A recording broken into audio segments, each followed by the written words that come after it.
Hello అందరికి campus లో job రాలేదు అని బాధపడుతున్నారా? జాబ్ సెర్చ్ ఏ లొకేషన్ లో చేస్తే బెటర్? అంటే బెంగళూరు లొకేషన్ లో మనకి ఆపర్చునిటీస్ ఎక్కువ ఉంటాయా, లేక హైదరాబాద్ లొకేషన్ లో ఆపర్చునిటీస్ ఎక్కువ ఉంటాయా? ఫ్రెషర్స్ కి మనం ఏ మైండ్ సెట్ తో ఉండాలి జాబ్ సెర్చ్ చేసేటప్పుడు? నా కమ్యూనికేషన్ స్కిల్స్ లేవే, నేను ఎలా జాబ్ సెర్చ్ స్టార్ట్ చేయాలి? ఇనిషియల్ గా ఫేక్ ఇంటర్వ్యూ కాల్స్ ఎలా ఐడెంటిఫై చేసి వాటిని అవాయిడ్ చేయాలి? ఇవన్నీ మనం ఈ వీడియోలో చూద్దాం. సో ఈ వీడియో అనేది ఇన్ఫర్మేటివ్ గా ఉంటుంది, ఖచ్చితంగా స్కిప్ చేయకుండా చూడండి. Welcome back to our channel the SSG family vlogs. మీరు ఎవరైనా కొత్తగా నా ఛానల్ చూస్తున్నట్టయితే ప్లీజ్ సబ్స్క్రైబ్ చేయండి, షేర్ చేయండి. ఇంకా వీడియోలోకి వెళ్ళిపోదాం. క్యాంపస్ సెలక్షన్స్ లో జాబ్ రాలేదే అని బాధపడుతున్నారా? మనకి ఏ బాధ అవసరం లేదు. రోజు వాళ్ళకి ముందు, ఒక రోజు మనకి తర్వాత, అంతే. మీరేం బాధపడిన అవసరం లేదు. మీ కాలేజ్ అయిపోయిన తర్వాత ఇంటికి వస్తారు కదా, ఫస్ట్ ఒక 10 days రిజల్ట్స్ వచ్చే వరకు కొంచెం పీస్ఫుల్ గా ఇంట్లో మంచిగా చిల్ అవ్వండి.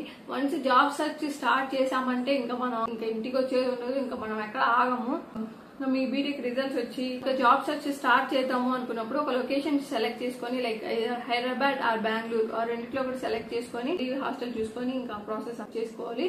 సో ఏ మైండ్ సెట్ తో ఉండాలి ఈ జాబ్ సెర్చ్ చేసేటప్పుడు అంటే, మీరు ఒకరి మీద డిపెండ్ అవ్వకూడదు. అంటే మీకు ఎవరైనా తెలిసిన వాళ్ళు ఉంటే రిఫర్ చేస్తే చేపించుకోండి, కానీ వాళ్ళ మీద డిపెండ్ అవ్వద్దు. మీరు ఓన్ గా వేకెన్సీస్ ఎక్కడున్నాయో తెలుసుకొని నౌకరీలు డైలీ అప్లై చేసుకుంటూ రిఫర్ చేసుకుంటూ మీరు ఓన్ గా ట్రై చేయండి. సో డిపెండెన్సీ ఉండకూడదు, ఇండిపెండెంట్ గా ఉండాలి. కీప్ ఆన్ ట్రై చేస్తూ ఉండాలి. జాబ్స్ కొంతమందికి త్వరగా వచ్చేస్తుంది.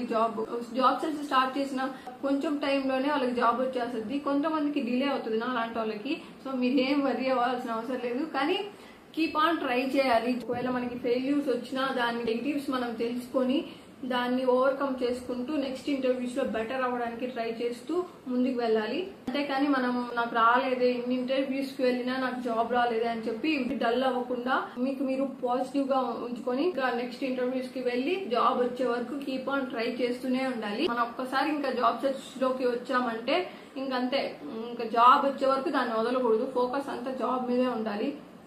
మనకి జాబ్ సెర్చ్ లో ఉండాల్సినవి కీప్ ఆన్ ట్రై చేయాలి, ఒకరి మీద డిపెండ్ అవ్వకూడదు. మన ఫోకస్ అంతా జాబ్ మీదే ఉండాలి. ఉంటే ఖచ్చితంగా మనకి జాబ్ వస్తుంది.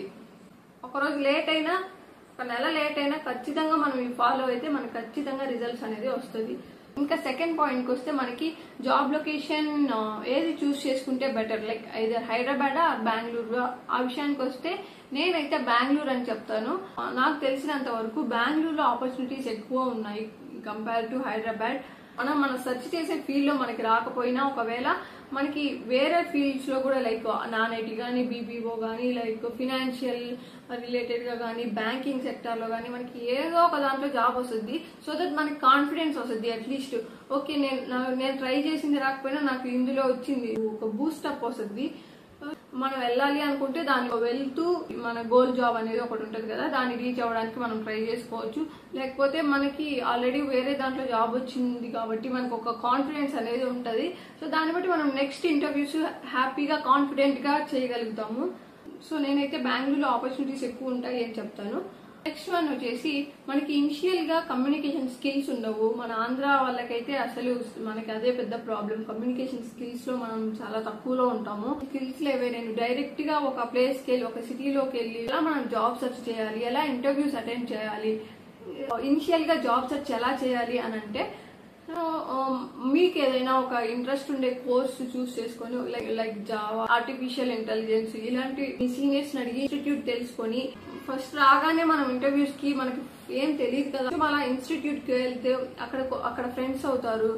ఒక రూల్, బయటకు వెళ్ళడం కానీ, ఇంటర్వ్యూ సెర్చ్ చేసుకోవడం కానీ, నాలెడ్జ్ షేర్ చేసుకోవడం. మనకి నాలెడ్జ్ వస్తుంది కదా, ఇన్స్టిట్యూట్ లో జాయిన్ అయితే వాళ్ళు టీచ్ చేస్తారు కదా మనల్ని. సో ఆ నాలెడ్జ్ గెయిన్ చేసుకొని దాన్ని బట్టి జాబ్ సెర్చ్ చేసుకోవచ్చు. అంటే ఇన్స్టిట్యూట్ కోర్స్ అంతా అయిపోయిన తర్వాత జాబ్ సెర్చ్ చేసుకుందాంలే, మనకి ఇంకా చాలా టైం ఉంది కదా అని అలా అనుకోకూడదు. మీరు యాజ్ సూన్ యాజ్ లైక్ ఒక 1 week కానీ 10 days కానీ ఇన్స్టిట్యూట్ లో గడిచిన తర్వాత మీకు కొంచెం ఒక నాలెడ్జ్ అనేది ఖచ్చితంగా వస్తుంది. క్లాసెస్ ద్వారా వాళ్ళు టీచ్ చేస్తారు కదా మనకి. దాన్ని బట్టి ఇన్స్టిట్యూట్ లో కూడా కొన్ని మనకి కాల్స్ వస్తాయి, ఇంటర్వ్యూ కాల్స్ వస్తాయి, వాటిని తీసుకోవాలి. మనం మళ్ళీ ఇన్స్టిట్యూట్ వాళ్ళనే డిపెండ్ అవ్వకూడదు. మనం ఇలా డబ్బులు కట్టాము, వీళ్ళే ఇప్పిస్తారులే మనకి జాబ్ అని అలా అనుకోకూడదు. జస్ట్ మనం నాలెడ్జ్ కోసం జాయిన్ అవ్వి వాళ్ళు వచ్చినవి కూడా తీసుకోవాలి. సో వాళ్ళ మీదే డిపెండ్ అవ్వకుండా బయట కూడా నౌకరీలో అప్లై చేసుకుంటూ బయట కూడా ట్రై చేస్తూ ఉండాలి. ఎక్కువ డిలే చేసుకోకుండా ఇన్స్టిట్యూట్ లో కోర్స్ జరుగుతూ ఉన్నప్పటి నుంచే బయట నౌకరీలో అప్లై చేసుకుంటూ ఇంటర్వ్యూ బయట కూడా ట్రై చేస్తూ ఉండాలి. ఇన్స్టిట్యూట్ లో అండ్ బయట రెండు దగ్గర ట్రై చేస్తూ ఉండాలి.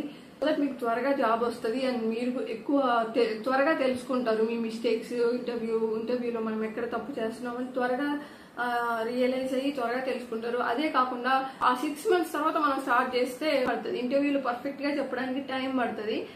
దానికి మళ్ళీ ఒక 6 months ఒక 1 month టైం పడుతుంది. మన నాలెడ్జ్ కి తగ్గట్టు, మన కమ్యూనికేషన్ స్కిల్స్ కి తగ్గట్టు.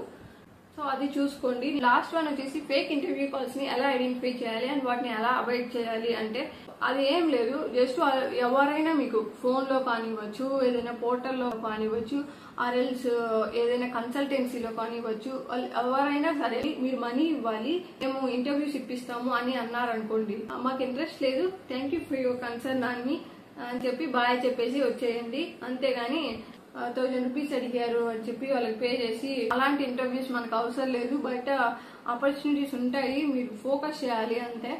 అర్థమైంది కదా? ఫేక్ ఇంటర్వ్యూస్ ని నమ్మద్దు, వాటిని తీసుకోవద్దు. ఎవరైనా మనీ అడిగారంటే మాత్రం అక్కడే స్టాప్ చేసేయండి. That's all about this video. Next వీడియోలో ఫ్రెషర్స్ కి ఏ కోర్సెస్ చేస్తే బెటర్, ఎలాంటి పోర్టల్స్ లో మనం జాబ్స్ కి అప్లై చేసుకుంటే ఎక్కువ కాల్స్ వస్తాయి మనకి, ఇంకా కొన్ని విషయాలు మాట్లాడుకుందాం నెక్స్ట్ వీడియోలో. Thank you for watching. ఈ వీడియో యూస్ఫుల్ ఉందా లేదా అనేది కమెంట్ చేయండి. సో దట్ నాకు ఒక బూస్ట్ అప్ వస్తుంది. సో మనం చెప్పేది ఎవరికైనా యూజ్ అవుతుంది లేదు అని చెప్పేసి నాకు ఒక ఆలోచన వస్తుంది, చేసే వీడియో కరెక్టేనా కాదా అని చెప్పేసి. సో దట్ నేను ఒకవేళ బాగా చేస్తున్నాను అనుకుంటే ఇంకా నాకు బూస్టప్ వస్తుంది. నెక్స్ట్ వీడియోస్ లో ఇంకా మంచి ఇన్ఫర్మేషన్ ఇవ్వడానికి ట్రై చేస్తాను. Watching, bye bye.